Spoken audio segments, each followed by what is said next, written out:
Howdy, what's up you guys? It's Justin. I am showing you the exercises for the starter routine for days 11 through 20 in the SuperNatural challenge. Thanks for tuning in, taking all your help. Let's get started. We're going to take our super high-tech equipment. This is a tie. This is my favorite tie. It's a little worn in, but that's all we need for today. We're going to put it around our knees, and we're going to do flexion abdominals with pullovers. Okay, so you get close to the wall, knees bent 120 degrees, feet hip width apart, pointed straight up, and then push out about half a strength on the strap, shins parallel to the ground, interlace your fingers, elbows straight, bring them back over your head, and back up to vertical. Repeat that 30 times. Inhaling, exhale. Exhale, inhale. Exhale, inhale, okay? Don't arch up, don't bend your elbows. You just go like that, and that's going to activate your hips and start to reposition your upper back and restore your shoulder function. Next exercise we're going to do is sitting arm circles with the strap.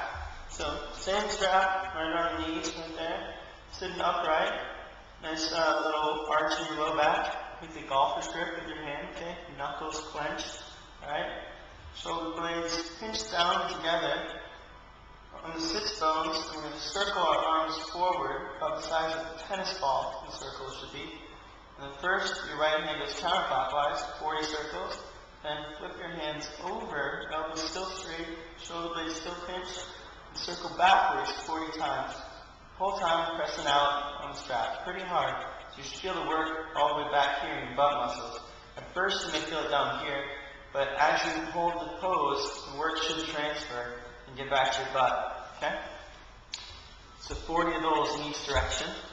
Next exercise is static lunge, which is very similar to the kneeling rowing stretch we did last set. One leg goes forward, the other leg at first is on the knee, or the other hands are on the knee. Then we're going to raise up the back leg, remembering to keep our stomach in and our head, shoulder, and hip all in one vertical plane. So this knee should be at 90 degrees here, okay? And then we hold this stretch, big pull in the hip flexor of this leg. 1 minute. You switch to the other leg. Alright? Next exercise, static extension position. We're going to hold this for 1 minute and 30 seconds. It's similar to cats and dogs, except a very important difference being that instead of our hips right over our knees, they're going to be forward about 8 inches, okay? But your wrists are still directly underneath your shoulders, under your shoulders, okay? Elbows straight, and here we collapse and let our back drop into extension. The shoulder blades collapse together, and let your head hang. Okay? Hold that for 1 minute and 30 seconds. That will massively increase your flexibility and ability to be able to go down and touch your toes if you have any limitations in that area. Full sit-ups will also do that. Increase the flexibility. Next exercise is called spread foot forward bend counter stretch. So find a surface that's about the height of your chest or a little bit lower, which is okay as well if you're flexible. Then push your feet pretty wide apart, okay?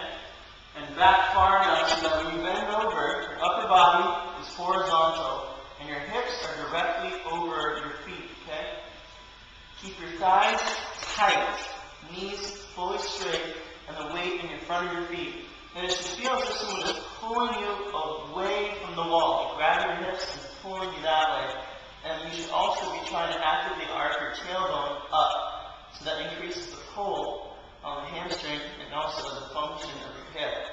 So hold that for 1 minute. You should also feel a really great stretch in between your shoulder blades and your upper back. Then stand up and check in with how much more balanced and centered you feel after that pose. It's fantastic. Next exercise is just crawl at first, and then we'll work into bear crawls. Crawling is just like, zero instruction on that one. Just like a baby would. Every direction. You can go diagonal in circles. You could play with your cat or your dog as you move around the room if you have a cat or dog. And then once you have the strength for it, do similar to the static extension position, where you pick your knees up a little bit, but you keep that same arch. So you have a little arch in your low back, and then you crawl, keeping your hips down and low. And again, you can go in every direction, forward and backward. Make sure your knees don't go out sideways. You want to keep them in towards your body as you come forward and as you go backward. And you go sideways, however is natural, okay?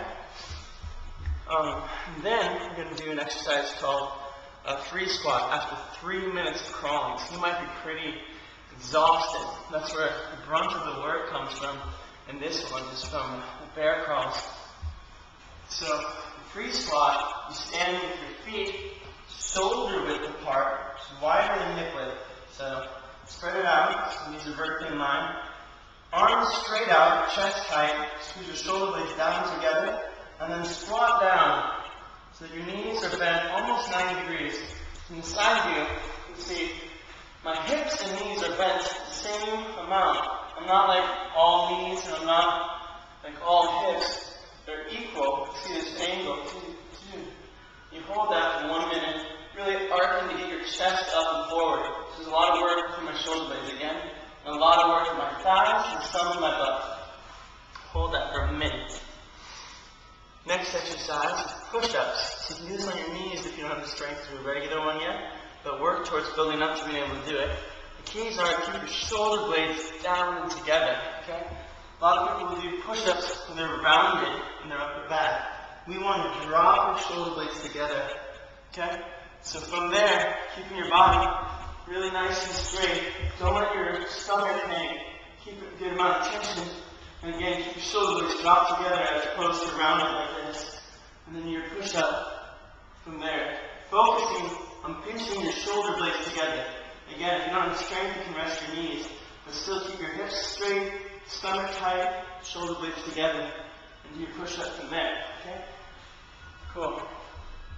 Next one, second to last, is called standing windmill. So, find a flat wall, okay, a box of room. Put your feet hip width apart at first. Arms out to your side, a little lower than your shoulders. And then tilt as far as you can, one direction.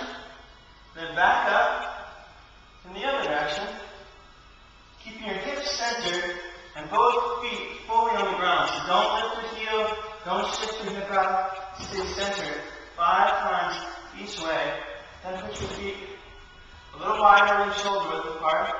And again, 5 times each way. Keep your arms, shoulders, and head on the wall. And then we go really wide apart. Again, 5 more times each way. Really pivoting right from the hips, okay? So it's not just an upper back thing, or it's not an arm thing. It's really from the base of the spine. You tilt all the way. Knees stay straight, heels stay down, okay? And then you return to the starting position, hip width, and do 5 more each way. Then you can check in again, see how balanced you feel for that. And then you're going to finish standing on the wall. Once again, standing tall, using the wall as a mat, not as a lean post. So you just use it lightly touching with your head and shoulders and hips and your heels. Make sure your feet are pointing straight. And you hold that for 5 minutes. Breathe, relax, chill, do affirmations, other existential recreation activities or whatever. And that's the routine, alright? So progress through it. And as you go, experiment with doing the advanced options, which are going to be on a different video. And you can find those also on YouTube and wholebeinghealth.com. There's also a public forum there where you can post comments, success stories, constructive criticism about the books, recipes, any ideas you have to make the program better. You can also please email those to me at justin_schmidt@hotmail.com. Trying to make this program the best that we can. So thank you for your participation in it, and I look forward to hearing from you. And keep it up. Alright guys, cheers.